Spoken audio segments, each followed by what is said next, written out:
Now, you also bring up inflation, which is going to be a huge topic as the economy moves forward and rebounds out of recession. What can investors do to protect themselves from inflation?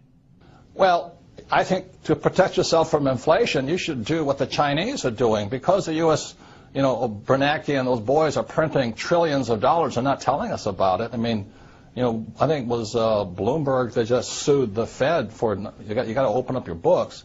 They're printing all of this money. You should do what the Chinese are doing. The Chinese are buying commodities. They're buying copper, oil, gold, silver, land. They just did that huge Canadian tar sands deal up in Canada. So that's all I've ever done. If you look at my investment portfolio, I started investing in oil in 1966, real estate in 1973, and I have my own gold mine and my own silver mine. So if you're afraid of inflation, which you should be, I would think silver is the #1 investment today. Silver is a smoking deal. And silver at about $15, $16, $20 an ounce, average Joe can do it. You just cut out your Starbucks for a while and go buy some silver. You're in the game. Silver is one of the biggest things against inflation you'll ever see.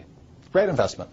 Are you personally buying silver? Absolutely. I mean, I've been buying it for years, so I just love silver. But I was buying it at $3 an ounce. Today it's about 15. The reason I like silver is this. #1, gold is hoarded. It's just stuffed away. It has no value to it. Silver is an industrial commodity. It means it's used in cell phones, cameras, computers. It's used everywhere. So that means today, what's really interesting is that there is more gold on planet Earth than silver. It's fantastic. And back when, 1 year ago, I think silver was 50 times less expensive than gold. In other words, for 1 ounce of gold, I could buy 50 ounces of silver. Today, 1 ounce of gold will buy 70 ounces of silver, which means silver is a bargain today. Now, with all the government expansion, inflation looming, taxes running higher, would you say Obama's running the country like a rich dad or a poor dad? Obama? The guys who run the country, I write about this in a book called Conspiracy of the Rich. The people that run the country are Goldman Sachs. Come on, give me a break. And the guys that control Goldman Sachs. It's run by the international banking cartels of the world. The Federal Reserve Bank is not a bank. It is owned by the richest European and some Saudi money in the world. And the Federal Reserve Bank is the one that has caused this crisis. The Federal Reserve Bank was created in 1913. In 1944, there was a Bretton Woods Agreement. 1971, Nixon took the world off the gold standard.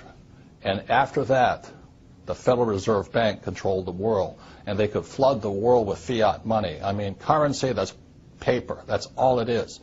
And throughout history, any time a nation has gone to fiat currency, in other words, government-sponsored money, the money has absolutely gone to zero.